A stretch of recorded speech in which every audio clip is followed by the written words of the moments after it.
YouTube రామరాజ్యం channel ప్రేక్షకులకు నమస్కారం। ఈ రోజు ప్రధాన అంశం యురేనియం సమ్మె విరమణ తాత్కాలికంగా తెలుగు తమ్ముళ్ళు పులివెందుల అనే అంశంపై విశ్లేషణ। ఈ విశ్లేషణ మీరు చూసే ముందుగా మీరు నా ఛానల్ లైక్ చేయండి, షేర్ చేయండి, ఆ తర్వాత సబ్స్క్రైబ్ చేయండి। మీరు నా ఛానల్ లైక్ చేసి షేర్ చేసి సబ్స్క్రైబ్ చేయడంతో పాటు ఇదే వీడియో నలుగురికి పంపిస్తే 10 నుంచి 20 మందికి చేరేందుకు మీరే అవకాశం కల్పించినట్లు ఉంటుంది। ఇక అసలు విషయానికి వద్దాం। ప్రస్తుతం యురేనియం ఈసీఎల్ లో పనిచేస్తున్నటువంటి ఖలీల్ సౌదాగర్ అధికారిపై చర్యలు తీసుకోవాలి అంటూ తెలుగు తమ్ముళ్ళు అయినటువంటి వేమల మండలానికి చెందిన పార్థ సారథిరెడ్డి కావచ్చు, మబ్బుచింతలపల్లె శ్రీనాథ్ రెడ్డి కావచ్చు, వాళ్ళు మంత్రి ఇన్ఛార్జ్ జిల్లా మంత్రి అయినటువంటి సైతమ్మ దృష్టికి తీసుకువెళ్లారు। దీనిపై స్పందన వచ్చినట్లు ఉంది। యురేనియంకి సంబంధించిన పై అధికారులు పులివెందులకు వచ్చారు।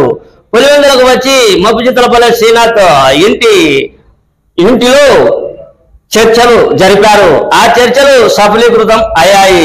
ఆ చర్చల్లో అంశాల భాగంగా ఏమిటి అంటే, గతంలో ఉన్నటువంటి ఉద్యోగస్తులను అది కోర్టు పరిధిలో ఉంది కాబట్టి కోర్టు పరిధి ఏ విధంగా ఉందో దాని ప్రకారం ఆ తర్వాత వాళ్ళకు ఉద్యోగ అవకాశాలు కల్పించడం।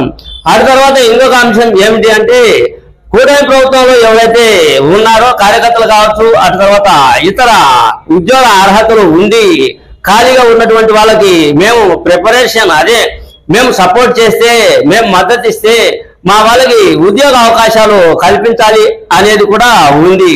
దానికి కూడా అధికారులు స్పందించినట్లు ఉంది। నాణ్యత గల విద్యా అర్హత ఉన్న వాళ్ళకి మీ వాళ్ళకు ఉద్యోగ అవకాశాలు కల్పించేందుకు మేము అంగీకరిస్తూ ఉన్నామని పై అధికారులు చెప్పినట్లు యురేనియం అధికారి అయినటువంటి ఖలీల్ సౌదాగర్ నా రామరాజ్యం ఛానల్ కు వివరించారు। ఏది ఏమైనప్పటికీ యురేనియం సమ్మె ఈ పరిష్కారం లేకుంటే సమ్మెకు దిగవలసి వస్తుంది అని పులివెందుల తెలుగు తమ్ముళ్ళు హెచ్చరించారు। హెచ్చరించడంతో పాటుగా మంత్రి దృష్టికి తీసుకువెళ్లడంతో ఈ సమస్య కొంతవరకు పరిష్కారం చూపినట్లు అయ్యింది। అందులో భాగంగా పులివెందుల తెలుగుదేశం నేతలు సమ్మె విరమణను తాత్కాలికంగా విరమించుకుంటూ ఉన్నట్లు వాళ్ళు సుస్పష్టంగా తెలియజేశారు। ప్రస్తుత రాజకీయ స్థితిగతుల ప్రకారం చూస్తే తెలుగు తమ్ముళ్ళు దూకుడు ఎక్కువ అయ్యింది।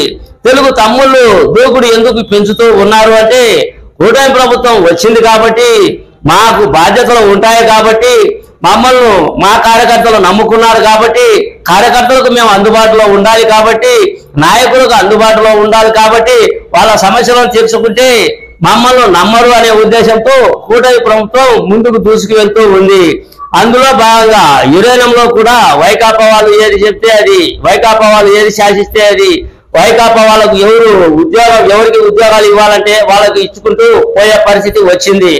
దానికి చెక్ పెట్టినట్లు ఉంది।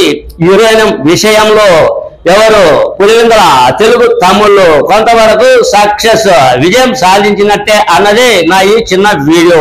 మీ సీనియర్ జర్నలిస్ట్ దేరంగుల కృష్ణయ్య, నమస్తే।